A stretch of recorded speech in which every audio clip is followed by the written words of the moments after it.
Anti-Beijing protesters in Hong Kong could soon face a much harsher clampdown. China's parliament has approved a bill that would enforce the mainland's strict national security law in the territory. It bans subversion and terrorism. China's premier says the move is necessary to ensure businesses in Hong Kong don't suffer because of persistent protests. We need to ensure that the one country, two systems policy is stable and we can maintain Hong Kong's long-term prosperity and stability. The US government says the move strips the island of its autonomy and impedes its ability to function as a global financial hub. Today I reported to Congress that Hong Kong is no longer autonomous from China, given the facts on the ground. The United States stands with the people of Hong Kong. Anti-Beijing activists are calling for hard-hitting sanctions to cripple China's access to international markets. Partial sanction, embargoes, or even freeze the separate economic entity in Hong Kong would also be the way or the some of the weapon or equipment for the world to let Beijing know that it's a must to completely withdraw and stop the implementation of national security law. Such a move could choke the flow of foreign currency to the mainland. Hong Kong is the main source of foreign direct investment and foreign currency.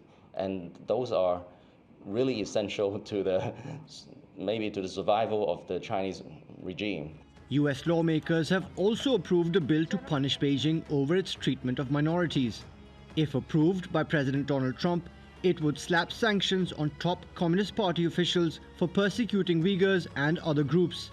It would impose punitive measures against companies that build and run internment camps in China. And it would allow Washington to place more restrictions on other businesses for human rights abuses. If America does not speak out against human rights in China because of some commercial interest, then we lose all moral authority to speak out on human rights any place, human rights violations any place in the world. The noose is also tightening around China's telecommunications giant Huawei. A Canadian court says the company's chief financial officer can be extradited to the US to face fraud charges. An indictment against her would only heighten already rising tensions between the world's two largest economies. Mobin Nasir, TRT World. Well, for more on this, Roderic Wye joins us now from London. He's an Associate Fellow of the Asia Programme at Chatham House. Great to have you back with us, Roderic. Well, now that China's Parliament, the National People's Congress, has waved through this controversial national security law for Hong Kong, what happens now? How soon can we expect it to be implemented?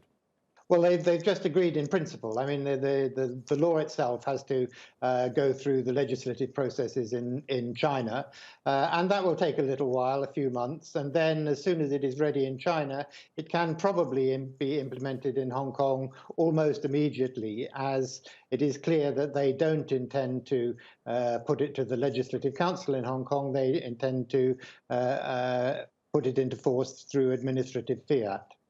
Yes, now US Secretary of State Mike Pompeo has told Congress that China's latest moves mean Hong Kong is no longer autonomous and no longer warrants special treatment in areas such as trade.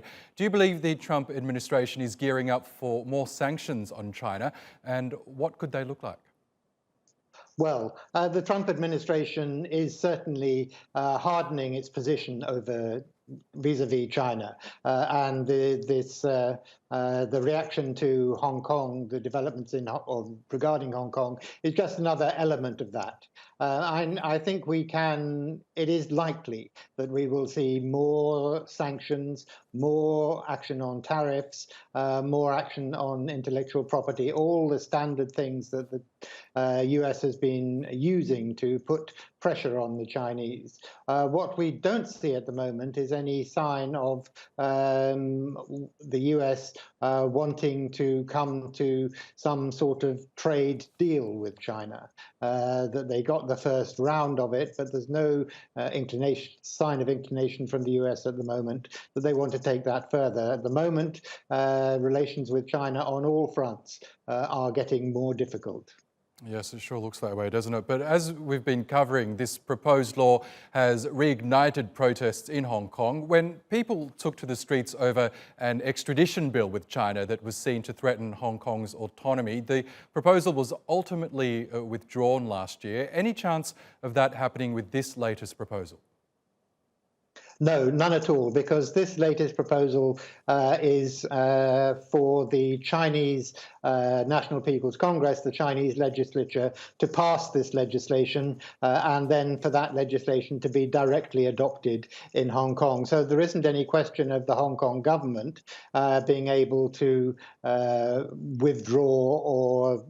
withdraw that particular bill. So it will go through as soon as it has been passed by the Chinese government and as soon as the Chinese authorities deem that it is suitable for it to do so. Further to your point about the US-China relationship, it really looked like those ties were back on track after the two sides signed that initial trade agreement in January. Then came the coronavirus, for which Donald Trump has blamed China, and now Hong Kong. How can the relationship be repaired, do you think? I think probably it will take some considerable time. It will also be contingent upon President Trump changing his mind a bit over China. At the moment, he is strongly opposed to China, and of course, that is also related to the US election, the upcoming US election, where it does seem that